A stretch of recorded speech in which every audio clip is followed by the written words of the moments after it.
아시겠지만 인간의 삶은 어느 한 영역만 잘한다고 되는 것이 아니라 모든 삶의 요소들이 균형적으로 풍성하게 또 서로 이렇게 도움을 주면서 어우러질 때 그때 이제 참 아름다운 삶이 되는 것 같아요.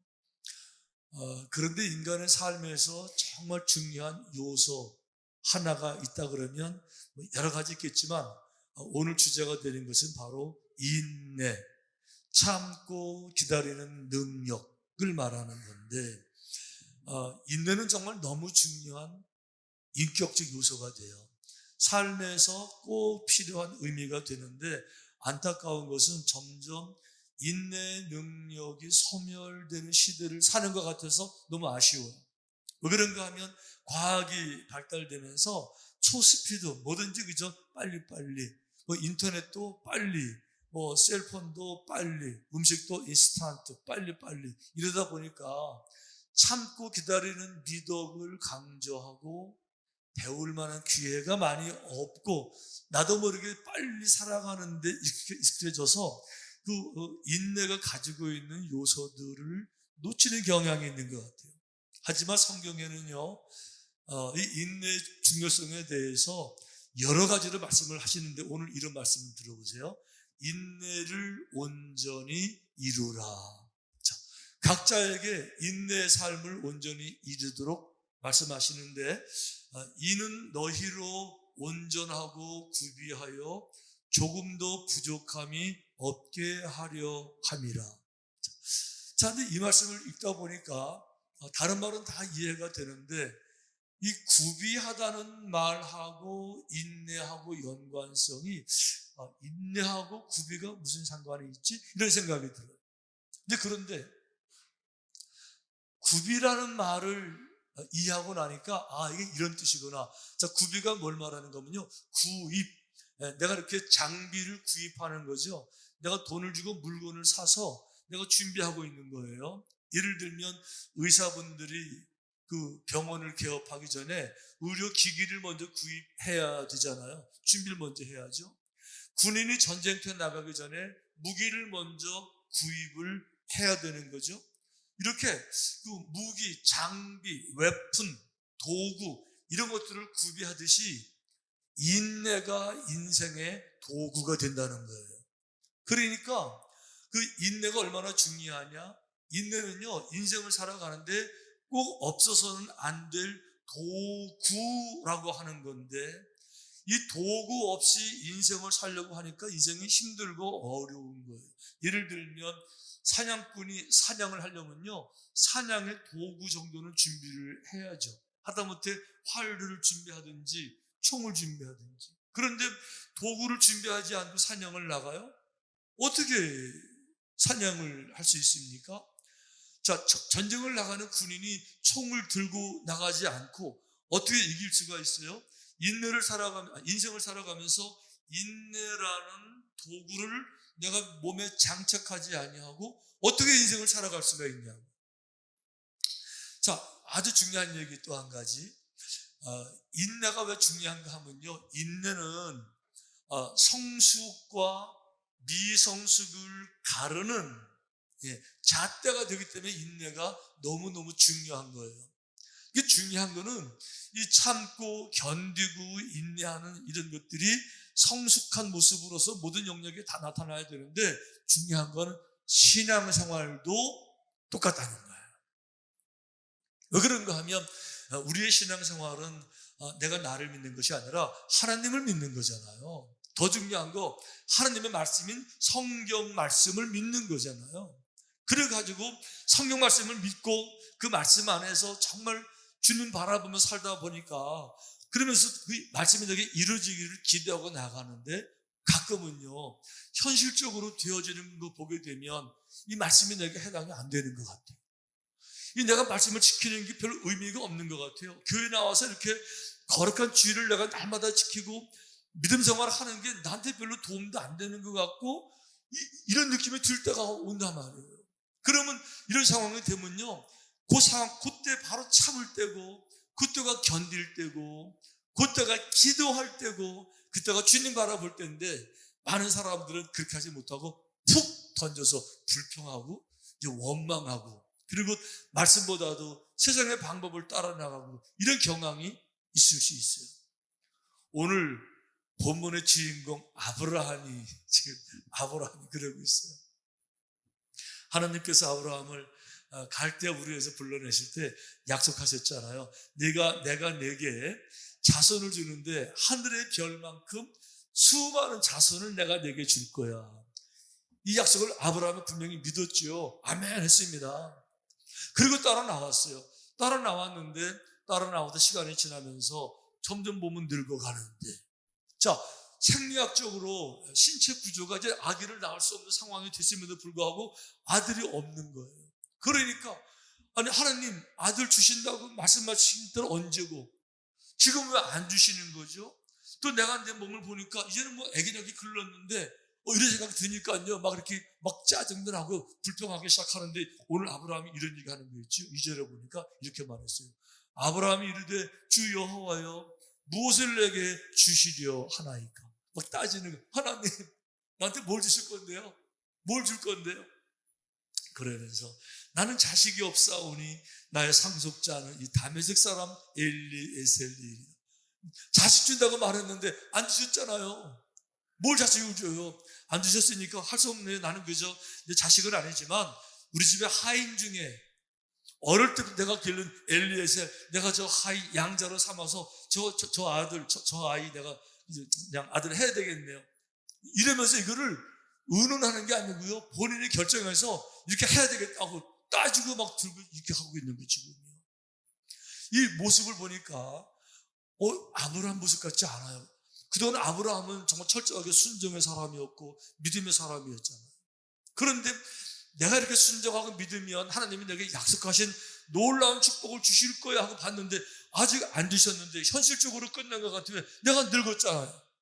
그러니까 내 마음대로 안 된다고 그래서 따지면서 뭘 주시려고 그러셨는데요? 뭘 주실 건데요? 자, 아브라함은 왜 이러실 줄 아는가 하면 하나님의 말씀을 믿고 나가기보다도 현실을 바라봐서 그래요. 자기 아내를 바라보니까 이제 다 늙었죠. 뭐 애기 난 건 이제 안 되는 것 같죠. 내가 나를 봐도 끝난 것 같으니 현실적으로 불가능해 보이니까 에이 끝난 거야. 현실 상황 그것만 바라보다 보니까 믿음이 사라지게 되는 거예요. 근데 성경에 이런 예화가 많아요. 신앙생활은 현실과 관계없이, 상황과 관계없이 하나님을 바라봐야 되는데 낮에도 바라봐야 되고 밤에도 바라봐야 되는데, 낮에는 바라보다가 밤이 깊어지게 되면 캄캄하니까 안 바라보는, 거기에 신앙생활에 문제가 있는 것 같아요. 그런 사람 이야기 성경에 많은데 그 중에 한 사람, 엘리 제사장의 둘째 며느리, 성경에 이름은 안 나와요. 엘리 제사장의 두 아들이 있었죠. 홈리와 비느하스. 그런데 비느하스의 아들의 며느리가 그랬어요. 어떤 상황인가 하면 블레셋과 전쟁이 계속 벌어지는 가운데 자기들이 지잖아요. 계속 지니까 자기들이 지면 믿음을 돌아봐야 됐어요. 계속 지게 되면 삶을 돌아보고 회개했어야 되는데 회개는 안 하고 성전에 들어와서 온갖 음란한 일들 다 하면서 오히려 거룩한 교회를 다 이렇게 회방하면서, 그러면서 말만, 하나님 그러니까 하나님 안 도와주시잖아요. 그러면 회개를 해야 되는데 그렇게 안 하고 법궤를 들고 전쟁터에 나갑니다. 근데 법궤는요, 여호와의 능력이 그 안에 있었어요. 그동안 옛날에 홍해바다 걸을 때 법궤 앞장서면 홍해바다가 쫙 갈라졌잖아요. 그거 생각하면서 들고 끌고 나갔는데 법궤도 뺏겼어요. 더 중요한 거는 엘리 제사장의 두 아들도 전쟁에서 죽었어요. 그 소식을 들은 그 당시 최고 지도자 엘리 제사장도요, 너무 충격을 받아가지고 의자에서 넘어지면서 목뼈가 부러져 죽었어요. 이 이야기를 둘째 며느리가 들었는데 그 당시 둘째 며느리가 임신 상태였거든요. 아직 아기 날 때도 안 됐는데 이 얘기를 들으면서 너무 충격을 받아가지고 조사를 해요. 자, 그래서 이제 아기를 낳고 그리고 자기가 죽는데 그 상황을 성경이 이렇게 소개해요. 그의 며느리인 비느하스의 아내가 임신하여 해산 때가 가까웠더니 하나님의 괴를 빼앗긴 것과 법계 뺏겼어요. 그의 시아버지와 남편이 죽은 소식을 듣고, 남편도 죽었죠. 시아버지 죽었죠. 그리고 갑자기 충격을 받아가지고요, 갑자기 아파서 몸을 구부려 해산하는 거죠. 아직 날 때가 안 됐는데 충격받아가 애기 낳는 거예요. 낳으면서 어떻게 해요? 죽어갑니다. 그 옛날에도 요즘도 가끔 아기 낳다가 죽는 엄마들 있잖아요. 죽어요. 죽어갈 때에 곁에 서 있던 여인들이 그에게 이르되 두려워하지 말라, 네가 아들을 낳았다 하되 그가 대답하지도 아니하며 관념하지도 아니하고. 중요한 거는요 이거예요. 죽어가는데 아기를 낳잖아. 아들을 낳잖아요. 주변의 여인들이 그 여인을 위로하려고 아들 낳았어. 아우, 아들이 떡두꺼비 같아. 잘생겼네. 자네 아들이야. 당신 아들이야. 그러면 엄마니까 아유 그래 내 아들이구나. 한 번쯤 눈길을 줄 수 있잖아요. 아니 줘야 되잖아요. 눈길만 주는 것이 아니라 손을 뻗어서 이렇게 어루만지기도 하고 이렇게 좀 품에 안아보기도 해야 되잖아요. 전혀 안 그런 거지. 전혀 안 그러고요. 대답도 안 하고 관념치도 그냥 아기를 바라보는데 애정, 사랑 전혀 그런 거 없이 아주 찬바람에 쌩쌩 불게 남의 바라보듯이 관념치도 아니하면서 이르기를 영광이 이스라엘에서 떠났다 하고 아이 이름을 이가봇이라 하였으니 하나님의 괴가 빼앗겼고 그의 시아버지와 남편이 죽었기 때문이며, 또 이르기를 하나님의 괴를 빼앗겼으므로 영광이 이스라엘에서 떠났다 하였도다. 아들에게 이름을 지어주는데 이름이 이가봇이에요. 그 뜻이 뭔가 하면 영광이 이스라엘에서 떠났다. 이스라엘 끝났다. 이스라엘 죽음이다. 다 끝났다. 이 저주스러운 이름을 아들에게 물려주고 죽어버린 거예요. 그러니까 이 둘째 며느리 자기 눈으로 보이는 거는요, 눈으로 보이는 모든 상황은 모든 것이 절망이에요. 전쟁 졌죠. 젊은이도 다 죽었습니다. 법계 뺏겼어요. 남편 죽었어요. 우리 시아버지 다 죽었고요. 무엇 하나 기댈 것이 아무것도 없으니까 다 끝났다라고 선포하고 죽었는데 다 끝났을까요? 중요한 건 이거예요. 어떤 사람이든지 사람들 생각에는 끝났다라고 말하지만 하나님이 끝났다고 말하기 전까지는 끝난 게 아닌 거예요. 아멘? 하나님이 끝났다라고 말해 끝나는 거죠. 사람 눈에 끝나가 보인다고 끝나는 게 아니라고 하는 거예요.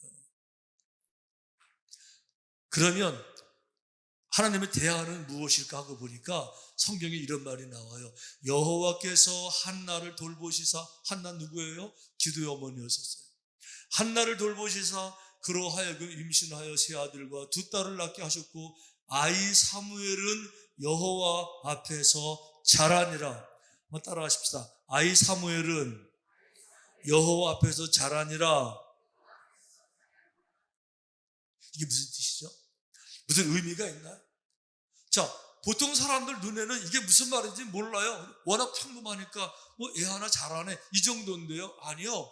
기도하는 사람들은 이 말이 뭔지 알아요. 하나님을 바라보는 사람들은 이 말 속에서 막 이렇게 막 흥분이 되고 이 말을 읽을 때 막 감동이 되고요, 감격이 되고요, 용기가 막 시작되는 거죠. 왜 그렇죠? 아이 사무엘이 자라는데 이게 그 시대의 모든 문제를 해결하는 근본적인 하나님의 방법이었었어요. 하나님의 대안이라고요. 왜 그럽니까? 아이가 자라지만 지금은 아이지만 때가 돼서 이 아이가 자라나게 되면요, 사무엘 선지자가 될 거예요. 사무엘 선지자 한 사람 때문에 그 시대의 총체적인 모든 문제들이 한 번에 다 해결이 될 거예요. 엘리 제사장 시대의 영적인 극단적인 타락, 죄악, 전쟁의 패배, 이 모든 것들을 사무엘 선지자가 다 해결할 겁니다. 어떻게 해요? 회개의 운동부터 시작하는 겁니다. 미스바로 모여라. 온 백성에게 미스바로 모여라. 다 모였을 때 거기서 전심으로 여호와께 돌아가자. 온 백성들이요 진짜 엉엉 울고 진짜 회개하고요 나라가 회복돼요. 거기서 그뿐만이 아니에요. 아직 나라가 아니었어요. 왕이 없었으니까. 그런데 사무엘 선지자 이 한 사람이 초대왕 사울왕을 세워요. 사울왕을 세우면서 나라의 기초를 만들었는데 사울왕이 많이 부족하죠. 실수, 죄를 많이 짓죠. 사울왕을 통해서 다윗을 훈련시키면서 위대한 다윗왕을 만들어내요. 그걸로 끝난 거 아닙니다. 다윗 왕가가 만들어져요. 킹스 패밀리, 다윗 왕가가 만들어져요. 다윗 왕가에서 위대한 메시아 예수 그리스도가 태어나시고 구원자가 오시게 되면 전 세계 모든 민족에게 모든 백성들을 구원할 것을 하나님이 계획하시면서 이제 지금 아이를 키우고 있으신데, 다른 말로 말하면 아직 하나님은 시작도 안 하셨는데 알지도 못하고 끝났다고요? 이가 보시라고요? 누가 선포해요 그렇게? 한 여인이 자기 착각으로, 자기 어리석음으로, 참지 못함으로, 견디지 못함으로, 인내하지 못함으로, 영이 깨어있지 못함으로, 눈에 보이지 않는 것들을 분별하지 못함으로 인해서 오직 눈에 보이는 것만 근거로 가지고 끝났다고 선포한다고 그게 끝나는 것이에요? 아니잖아요. 아이 사무엘이 잘하고 있었어요. 예? 그 애가 자라나서 새로운 역사를 만들어낼 텐데 알지도 못하고 성급하게 기도해본 적도 없으면서 그저 빨리 말하, 끝났어 이러고 죽고 있잖아요. 너무 아쉬워. 여러분, 사실 이런 얘기 하라고 하면 성경에 너무 많아요. 이스라엘 백성들도 마찬가지입니다. 이스라엘 백성들 그 애굽에서 탈출할 때 얼마나 기뻤습니까? 드디어 400년 동안에 노예에서 해방되는 겁니다. 노예 해방이요. 우리 일제 36년간 해방될 때 온 나라가 축제. 와, 온 나라가 다 400년 동안의 노예 해방입니다. 얼마나 기쁩니까? 이러고 출발을 했는데 웬걸요? 가다 보니까 눈에 보이는 것들이 광야가 보이고 눈에 보이는 것들이 앞에 홍해바다가 가로막혀 있어요. 더 중요한 거, 돌아보니까 애국 군대가 쫓아오고 있습니다. 눈에 보이는 거는 몽땅 다 절망스러운 겁니다. 눈에 보이는 거는 다 기가 죽어요. 광야예요. 홍해바다예요. 저주의 애국 군대예요. 그러니까 눈에 보이는 것들로만 기초를 삼아서 뭐라고 그랬습니까? 툭 튀어는 얘기, 불평, 돌아가자, 모세를 죽이자. 그냥 참지 못하고 기도해보지 않고 견디지 못하고 푹 하고 싶은 얘기, 끝났다, 우리 다 죽었다. 그때 모세가 뭐라고 그럽니까? 너희는 가만히 있어. 당황하지 말라는 거죠. 당황하지 말라, 도망치지 마라, 함부로 불평하지 마라. 그저 가만히 있으라. 참고 있으라. 아무것도 하지 말고 그냥 있으라. 가만히 있어서 주가 하나님됨을 알지어다. 왜? 하나님의 놀라운 역사를 일으키실 테니까. 우리가 눈으로 보이는 것은 애국 군대고 홍해바다지만 눈에 안 보이는 여호와께서 그분의 방법으로 일하실 테니까 가만히 있어서 그분이 하시는 것을 너희 눈으로 볼지어다. 그분 스스로 높임을 받으실 거다. 불평하지 말고, 툭 튀어나오는 원망하지 말고 기다리고 가만히 있어서 볼지어다. 대신 싸워주시리라. 때가 됐을 때 하나님이 당신의 방법으로 싸우세요. 홍해바다 가르시고 내보내시는 거예요. 근데 우리는 그게 안 보이니까 눈으로 보는 것만 바라보고 불평하고 원망하잖아요. 중요한 거는 오늘 말씀에서 아브라함이 처음만 한 번만 아까 뭘 주실 건데요 이렇게 한 게 아니에요. 또 한 번 사건이 나오는데 나중에 이제 아브라함이 정확하게 85세가 됩니다. 85세 할아버지니까 이제 아들 낳는 거 이제 안 된다고 완전히 생각한 거죠. 이런 상황에서 성경 보세요. 사례가 아브라함에게 이르되 여호와께서 내 출산을 허락하지 아니하셨으니 원하건대 내 여종에게 들어가라. 이 아내가 문제예요. 부인은 뭐라 그래요? 내 출산을 허락하지 아니하셨으니, 이거는 과거도 그렇지만 앞으로도 허락하지 않을 거라는 것을 전제하고 끝났다를 또 선포하고 있는 거죠. 끝났어. 허락 이제 끝났어. 내 몸을 봐 끝난 거지. 결국은 하나님의 약속은 공수표야. 그거 실질적으로 이루어지지 않는 거야. 끝났어. 그러니까 정신 차려. 그리고 이제는 말씀이 아니라 우리가 다른 방법을 찾아야지라고 말하면서 내 여종에게 들어가라. 내가 혹 그로 말미암아 자녀를 얻을까 하노라 하며 아브라함이 사례의 말을 들어. 이래가지고는요, 자식을 준다는 것은 정상적인 후손을 말하는 건데 이거 안 된다고 선포하고 나서 첩을 얻어요. 첩이 하갈이잖아요. 첩을 얻어가지고 아들을 낳습니다. 이스마엘을 낳아요. 그래서 행복했나요? 차상적 방법이 해결해 줬어요? 아니죠. 오히려 하갈이 임신하자마자 본래 부인 사라를 막 멸시하고 학대하고 가정의 고통을 가지고 와요. 나중에 이스마엘 장성한 다음에 이제 이삭을 낳았을 때 이 첩의 자녀가 오리지널 자기 자녀 이삭을 그 조롱하고 너무 힘들게 하고 날마다 때리고 이렇게 하니까 어떻게 됩니까? 결국 그들을 광야로 쫓아내요. 그러니까 하나님의 방법이 아니라 인간적인 방법을 동원해서 살아본다고 말하면서 말씀을 떠나고 약속을 기다리지 못하고 참지 못하고 다른 방법을 사용했던 모든 것들은 결국은 고통으로 다 끝났어요. 아픔으로 끝난 거예요. 조금만 더 때를 기다리고 조급해하지 말고 주님 바라보고 있었어야 돼요. 그럼 여러분 성경에 보세요. 하나님이 결국은 아브라함 100살이 됐을 때 100살이 되게 되면 인간의 모든 노력은 다 끝난 겁니다. 인간적인 방법은 다 끝난 거예요. 85세까지만 해도 첩을 얻어가지고 아들 낳을 수 있지만 이제 100살 되면요 안 되는 그림이에요. 안 되는 거니까 다 끝났다고 생각했을 때 정말 주님만을 바라볼 수밖에 없을 때 그때 준비가 됐을 때 정말 주만 바라볼 때 그때 이삭을 주셨잖아요. 근데 우리는 여호와 준비된 때를 기다리지 못하고 늘 눈앞에 그 바라보고 그저 불평하고 안 됐어 끝냈어 뭘 주실 건데요. 아유 아들 주신다고 말씀만 하시고 안 주셨잖아요. 됐어요. 저 하인까지 아들 삼을게요. 뭐 이런 얘기가 이게 지금 아브라함 얘기가 아니라 다 우리들 얘기인 것 같아요. 중요한 거는 그겁니다. 상황만 바라보고 있으면 다 절망스러워요. 믿음은 뭐죠? 믿음은 상황을 바라보는 게 아니고 주님을 바라보는 게 믿음이에요. 그런데 바람 분다 그래서 파도 바라보니까 또 넘어질 수밖에 없고 내가 나를 돌아보면서 상황을 돌아보면 현실을 돌아보면 다 끝난 것 같고 앞에는 홍해바다고 아무리 돌아봐도 애국군다고 어디 하나 구원해서 길 없는 것 같고 그러면 끝났다. 법궤도 뺏기고 남편도 죽고 그럼 이거 뭐 다 끝났다.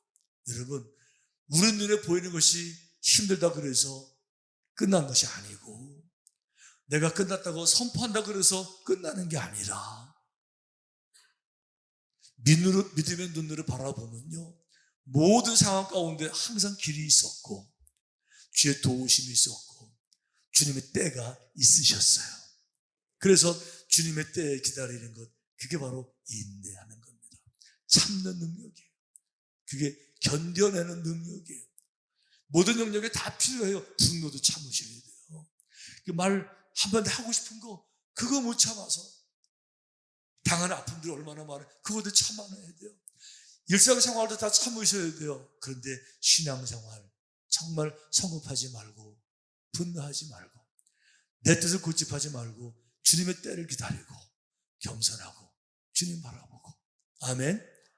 대신 내 삶을 철저하게 주님께 맡길 것 같으면 주님께서 때가 되었을 때 아름다운 열매로 보상해 주실 줄로 믿습니다. 오늘은 아무것도 보이지 않아도 때로는 하나님이 침묵하시는 것 같아도 하나님은 항상 일하고 계셨어요. 아무리 눈을 들어보아도 희망이라고 아무것도 없었는데 하나님은 일하고 계셨어요. 어떤 일이요? 사무엘을 키우고 계셨어요. 우리 시대도 마찬가지예요. 눈에 보이지 않아도 하나님은 일하고 계세요. 마지막까지 흔들리지 말고 또 참고 견디고 주님 바라보고 나가면 우리 주님께서 분명히 아름다운 열매로 허락해 주실 줄로 믿습니다.